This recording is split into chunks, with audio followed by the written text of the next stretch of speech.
Hi అండి. ఎలా ఉన్నారు? అమ్మమ్మ అయితే ఇంటికొచ్చిందనమాట. సో, వస్తూ రేగుపళ్ళైతే తీసుకొనొచ్చింది.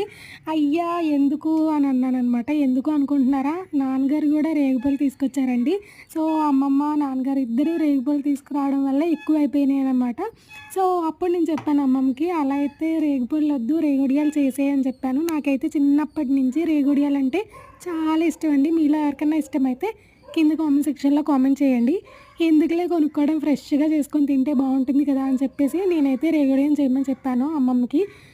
వద్దు, కాదు అనకుండా వెంటనే నేను అడిగిన వెంటనే చేసి పెట్టిందనమాట నాకు రేగుడియాలు. అండ్ ఆ వీడియో కూడా నేను ఆల్రెడీ పోస్ట్ చేసేసానండి. సో, కింద డిస్క్రిప్షన్‌లో అయితే ప్రొవైడ్ చేస్తాను. లేదా కింద మీకు ఒక లింక్ అయితే కనిపిస్తూ ఉంటుంది. అది క్లిక్ చేసినట్లయితే ఆ వీడియోలోకైతే వెళ్ళిపోతారు. అండ్ అమ్మమ్మ చేతి రేగుడియాలు ఎలా ఉన్నాయి, ఏంటి అన్నది, ఎలా వచ్చింది అన్నది మీరు కూడా చూడండి. సబ్స్క్రైబ్.